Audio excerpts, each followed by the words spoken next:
तो दोस्तों question number हमने 2 किया, उदाहरण नंबर 6 भी कर लिया है अपना, ठीक है। तो इसी तरीके जो सेम पर्सन है उसको मैंने जो कुछ मैटर जो मैच कर रहा है सभी सवालों में, उसको मैंने रफ नहीं किया है। मतलब जहाँ अपना मैटर चेंज होना है वहाँ पर मैं उसे लिखूंगा और बाकी सेम टू सेम बता दूंगा कि ये एज इट इज़ ऐसी रहना है। तो बस आपको थोड़ा ध्यान से देखना है क्लास को। तो अपना सवाल नंबर है 3, क्वेश्चन नंबर 3 के 3 ही भाग दे रखे हैं, यानी क्वेश्चन नंबर 3 के 3 क्वेश्चन है, 1 2 3। तीनों को अभी सरल कर लेंगे बहुत ही आसान तरीके से, क्या चेंज होने वाला है क्या नहीं। तो सबसे पहले वाला सवाल हमें करना भाई 1/√2। अब ये क्वेश्चन नंबर जो ये वाला सॉल्यूशन है क्वेश्चन नंबर 6 और साथ में क्वेश्चन नंबर 6 उदाहरण, और आपका सेकंड नंबर पर्सन था एक्सरसाइज का 1.2 का, ये वो वाला मैटर है। तो इसमें क्या चेंज होना है वो आप समझिए। तो भाई सबसे पहले लिखना माना, तो माना क्या लिखना, पहला पार्ट है तो इसे रफ करो यहाँ से। तो माना 1/√2 यानी 1/√2 या √2, 1/√2 एक परिमेय संख्या, उल्टा मान लेना, यही सिखाया मैंने आपको, बेसिक क्लास भी आपकी ली थी जब। तो इसे क्या लिख देंगे 1/√2 यहाँ पर लिख देंगे, 1/√2 बराबर क्या लिख देंगे a/b के, जो अब तक चलता ही रहा है, जहाँ a व b एक पूर्णांक है, ठीक है। पूर्णांक बोल ले तो पूर्ण संख्या है, और सहभाज्य संख्या भी। सहभाज्य मतलब क्या होता है भैया, छोटी से छोटी संख्या है, कटने की नहीं किसी से भी है, मतलब ठीक है। इसका उभयनिष्ठ पूर्णखंड 1 हो या ऐसे ही बोल सकते हैं। अब अपना ये इधर वाला लेफ्ट साइड वाला चेंज होता रहेगा। अब तो लगभग सारे चेंज कर दो तुम इसे, नहीं तो आप थोड़ा सा कन्फ्यूज हो जाओगे। यहाँ तक चेंज कर दो, इसे रफ कर दो थोड़ा, हो गया भाई। आप √2 की गुना a में कर दो, b की गुना इधर कर दो। तो मैंने लिख दिया b की गुना 1 में करूँगा, क्रॉस मल्टीप्लाई b एकम b। √2 की गुना a में करूँगा तो लिख दूंगा a/√2। यहाँ तक क्लियर है। अब चाहो तो आप a को उसके बटे भेज दो, b/a बराबर √2, या मैं ऐसे लिख सकता हूँ √2 बराबर b/a, ऐसे भी लिख सकता हूँ। अब मैं क्या कह दूंगा भाई, वही कह दूंगा कि b/a एक परिमेय संख्या है तो वर्गमूल 2 भी एक परिमेय संख्या। यहाँ तक जो अब तक बनता है उन सवाल में ऐसे भी कर सकते हो। अगर आप ऐसे नहीं करना चाहते तो एक अलग तरीका भी है। क्या, इस वाले को मैं रफ कर रहा हूँ, दूसरा तरीका बता रहा हूँ, उसका क्या है, आप उसी को फॉलो करोगे तो ज़्यादा बेस्ट है। अगर इसी से भी करते हो तो भी कोई दिक्कत नहीं, आपको प्रायोरिटी उसे देनी है जो मैं बता रहा हूँ, ठीक है। चलो, तो आप यहाँ लिखोगे दोनों तरफ हर का वर्ग परिमेयकरण करने पर, तो मैं लिखता हूँ दोनों तरफ हर का परिमेयकरण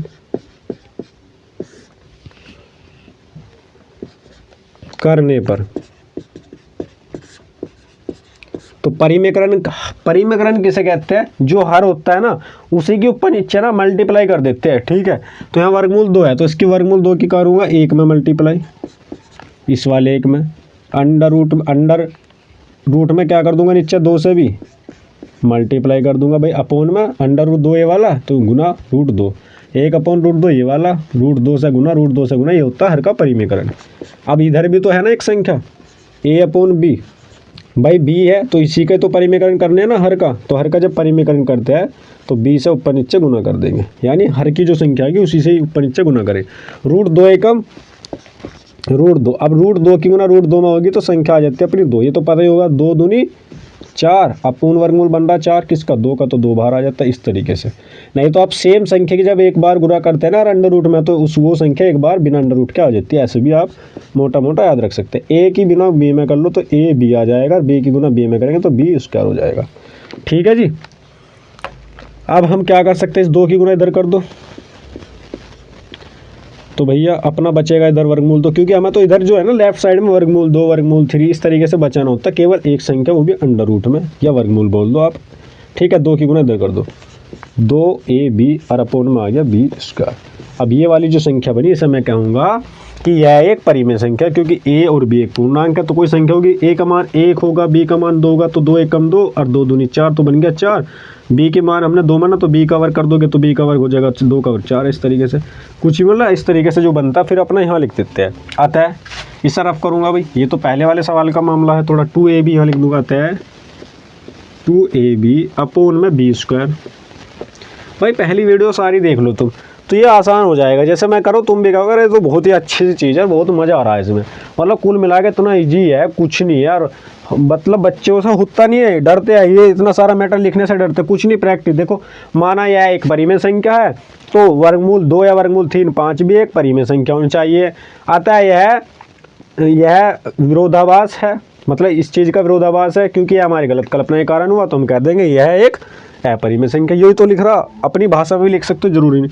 तो अतः 2ab b² एक परिमेय संख्या है तो वर्गमूल 5 भी एक परिमेय संख्या होनी चाहिए। लेकिन सॉरी, ये वर्गमूल 5 आ गया तो ये गलत है। यहाँ क्या आ रहा है वर्गमूल 2, तो इसे रफ कर दो भाई, यहाँ वर्गमूल 2 कर दो अपना, जहाँ वर्गमूल 5 है वहाँ 2 कर दो बस, क्योंकि हमारा इधर क्या लेफ्ट साइड में वर्गमूल 2। तो एक परिमेय संख्या होनी चाहिए, लेकिन वर्गमूल 2 तो एक अपरिमेय संख्या है। भाई हम तो जानते हैं ना वर्गमूल के अंदर जो भी संख्या होती है अपरिमेय होती है। अतः यह विरोधाभास हमारी गलत कल्पना के कारण हुआ है, क्योंकि हमने क्या मानना है 1/√2 को एक परिमेय संख्या मान ले, जबकि एक ऐसी है भैया अपरिमेय संख्या होती है। तो यह विरोधाभास हमारी गलत कल्पना के कारण हुआ है। तो अब इसे मिटा दो भाई, इसकी जगह क्या लेना 1/√2। अतः 1/√2 एक अपरिमेय संख्या है। 1/√2 को रफ करूंगा, यहाँ पर लिख दूंगा 7√5। क्या लिखूंगा जी 7√5।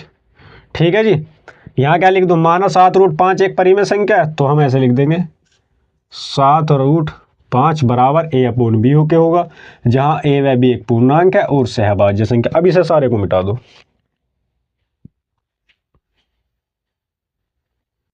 अब हमें तो रोकना है यहाँ पर अंडर रूट वाली संख्या, बाकी साइड में भेज दो। तो 7 अपना ऐसे रोक लेंगे, सॉरी 7 नहीं रोकना भाई, वर्गमूल वाली संख्या रोक रही है। हम भी भोग क्लास है क्या इसमें, पर इजी है भाई, बहुत ईजी है। मैं तो बता रहा हूँ, अगर तुमने शुरू की वीडियो देख ली ना 1-2 बार भी, एक तो बेसिक क्लास देख लो और उदाहरण वाले देख लो, और बस आप एक्सरसाइज तो खुद ही फोड़ दोगे, गारंटेड बता रहा हूँ, कुछ नहीं है इसमें। 7 की मल्टीप्लाई b में कर दो अंडर रूट वाले में, तो 7 भी हो जाएगा। अब देखो वर्गमूल 5 बन गया इधर। अब इधर क्या बन रहा, एक परिमेय संख्या बन गई, तो इसकी सरफ कर दो बस इधर वाला, ये आगे जाने की जरूरत है, तो बहुत ईजी हो गया।